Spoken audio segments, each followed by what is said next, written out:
বেংকতো আপোনাৰ ধন সুৰক্ষিত নহয় নেকি? বেংকৰ পৰাই হৰলুকি হ'ল 13 লাখ টকা। অতি কষ্টেৰে উপাৰ্জিত ধন বেংকত জমা থৈ হাহাকাৰ লাগিছে গ্ৰাহকৰ। নিজৰ জমা ধন বিচাৰি বেংকলৈ তাতবাতি কৰিছে পৰিয়ালটিয়ে।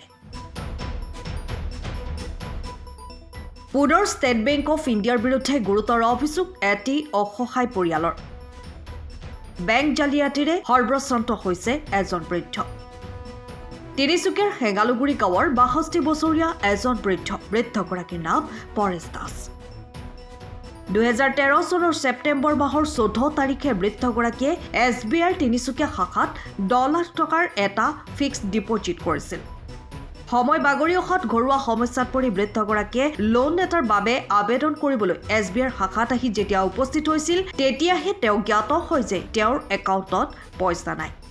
এই অপ্ৰত্যাশিত খবৰে তেওঁক জঠৰ কৰি তুলিলে। ঘৰখনত লাগিল হোৱা-দোৱা। বেংক কৰ্তৃপক্ষই ক'লে আপোনাৰ একাউণ্টত টকা বুলিবলৈ মুঠেও নাই। একাউণ্টত থকা সৰ্বমুঠ 13 লাখ টকা চকুৰ পলকতে হৰলুকি হোৱাত মূৰে কপালে হাত দিছে পৰিয়ালটোৱে। পৰিয়াল বুলিবলৈও দুজনকৈ পুত্ৰক অকালতে হেৰুৱাই এতিয়া কেৱল চকুলো টুকিছে অসহায় পৰিয়ালটিয়ে। বোৱাৰী মৌচুমী দাসৰ লগতে সমীপৰে সদৰ আৰক্ষী থানাত এখন এজাহাৰ দাখিল কৰিছেগৈ যদিও থানাৰ কামবোৰ আগবঢ়াই নিব নোৱাৰাত অলপ আশ্বস্ত বোধ কৰিছে পৰিয়ালটিয়ে। যিহেতু এজাহাৰ দাখিল কৰা ৫টাকৈ দিন অতিক্ৰম কৰিছে। অৱশেষত সংবাদ মাধ্যমৰ কাষ চাপে অসহায় পৰিয়ালটিয়ে।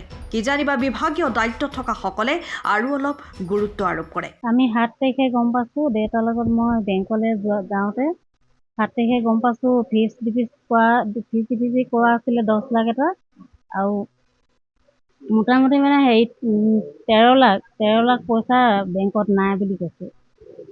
তেতিয়া আমি থানালৈ, বেংকৰ মানুহে ক'লে থানালৈ যাওক আপোনালোকে। আমি থানাত কাগজ দিলোঁ। এতিয়া পুলিচে একো বিচাৰে লোৱা নাই, এতিয়া বিচাৰ কৰা নাই।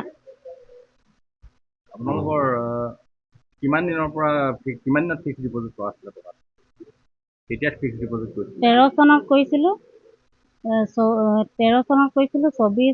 24 চনত পইচাটো ওলাইছে বুলি কৈছে, মানে 6 মাহত এদায় কৰি দিছে বুলি কৈছে। বেংকৰ ফালৰ পৰা আপোনালোকে বেংকৰ লগত যোগাযোগ কৰিছিলে নেকি? বেংকৰ লগত কথা পাতিছিলোঁ, পইচাটো চাই দিয়কচোন। তেতিয়া ক'লে কি আপোনালোকৰ বেংকত নাই, মৌচুমী দাসৰ আৰু মৌচুমী দাস আৰু মৰমী দাসৰ একাউণ্টলৈ ট্ৰেন্সফাৰ কৰি। তেতিয়া আমি কৈছোঁ আমি পইচাটো সেনেকৈ চেকবুকতে উলিয়াওঁ। তেতিয়া কৈছে মোবাইলৰ হেৰি কৰি উলিয়াইছে, সেনেকৈ কৈছে বেংকত। মৌচুমী দাস কোন চিনি পায় নেকি? মৌচুমী মই নিজেই। আপোনাৰ একাউণ্টলৈ গৈছে? মোৰ একাউণ্টলৈ গৈছে, আৰু ছোৱালীজনী মোৰ ছোৱালী হয়, মোৰ মৰমী দাস। সেনেকৈ সন্দেহ কৰিবলৈ ক'ব পৰা নাই এতিয়ালৈকে।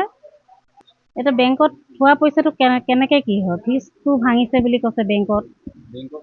আৰু মোৰ হাজবেণ্ডো নাই, মোৰ ল'ৰা ছোৱালীকেইটালৈ মই খাই আছিলোঁ, পেঞ্চনটো পায় দেউতাই, সেইটোৱে মই চলি আছিলোঁ। তাতে আকৌ এতিয়া ফিক্সড ডিপজিটটো ভাঙি কেনে কোনোবাই পইচাটো লৈ গৈছে বুলি কৈছে। 13 লাখ আছিলে বেংকত, ফিক্সড ডিপজিট 10 লাখ আছিলে। প্ৰশাসনে সোনকালে বিচাৰ কৰিব লাগে। এতিয়া বেংকে এইটো উলিয়াই দিব লাগে। তিনিচুকীয়াৰ পৰা Ajay Sharma report, Time of Assam. সময়ৰ খবৰ সময়ত পাবলৈ ফ'ল' কৰক টাইম অফ আছাম।